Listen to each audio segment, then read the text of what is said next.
আজকে থেকে বন্ধ হোক পায়রা নদীতে বর্জ্য নিঃসরণ।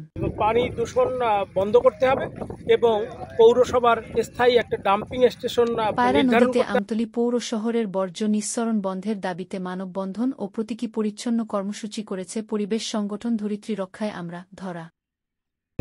আন্দোলন কর্মসূচি বলতে এর আগে যিনি মেয়র ছিলেন তার সাথে আমরা একাধিকবার এটা নিয়ে কথা বলেছি এবং এইখানটায় ময়লা না ফেলার জন্য তাকে অনুরোধ করা শুক্রবার হয়েছে। বিকাল ৩টায় আমতলী পৌরসভা কার্যালয়ের সামনে এ মানববন্ধন কর্মসূচিতে অংশগ্রহণ করে Amtali press club, Amtali youth hub, তারুণ্যের আলো, আমতলী কেন্দ্রীয় যুব ফোরাম এবং বিডি ক্লিন এনএসএস এর নির্বাহী পরিচালক শাহাবুদ্দিন পান্নার সভাপতিত্বে মানববন্ধনে বক্তব্য রাখেন আমতলী প্রেস ক্লাবের সভাপতি রেজাউল করিম, দুর্নীতি প্রতিরোধ কমিটির সভাপতি খায়রুল বাশার বুলবুল, সাংবাদিক জাকির হোসেন।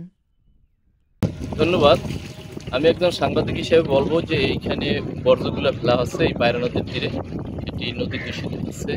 আর সবচেয়ে ভয়ানক একটা কথা যেটা ক্লিনিক্যাল বর্জ্য, এই বর্জ্যের সঙ্গে কিন্তু ক্লিনিক্যাল বর্জ্য আছে যেগুলো পানিতে মিশে গেলে বিষে পরিণত হয়। জোয়ারের সময় এখানে যে পানি যখন বাড়ে এই ময়লাগুলো পানিতে ভাসতে থাকে। সবচেয়ে আরেকটা ক্ষতিকর দিক হচ্ছে যে এইখান থেকে যে ময়লাগুলো ভাটার সময় দক্ষিণে নামে এবং জোয়ারের সময় উত্তর দিকে যায়।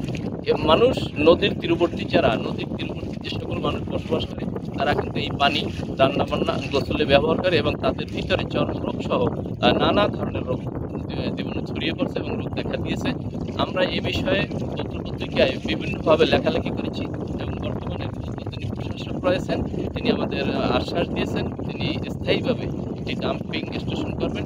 যদি সেটি না হয় পরবর্তীতে আমরা এটি নিয়ে আমরা বৃহৎ আন্দোলনের দিকে অগ্রসর হব। প্রতিরোধ কমিটির সভাপতি খায়রুল বাশার বুলবুল, সাংবাদিক জাকির হোসেন। ধরিত্রী রক্ষায় আমরা ধরা এর বরগুনা জেলা শাখার সদস্য সচিব মুশফিক আরিফ, অ্যাডভোকেট সৈয়দ নবীন। যোগাযোগ ব্যবস্থার ক্ষতির চেয়েও বড় যে ক্ষতিটা হবে আমাদের এই অঞ্চলের মানুষের মাছের যোগানটা তার 90% আসে এই নদীটা থেকে, পুষ্টির যোগানটা সেটা এইখান থেকে আসে। তো এই নদী যদি দূষিত হয়ে পড়ে, এই নদীর পানি যদি দূষিত হয় তাহলে আর মাছ থাকবে না, এবং এই নদীতে যদি মাছ না থাকে তাইলে এই অঞ্চলের মানুষ পুষ্টিহীনতা এবং মাছের যে পুষ্টিটা সেটা তারা আর পাবে না, কারণ আমাদের মাছের বৃহৎ অংশটা এই নদী থেকে আসে। এটা নিয়ে আপনারা কোনো আন্দোলন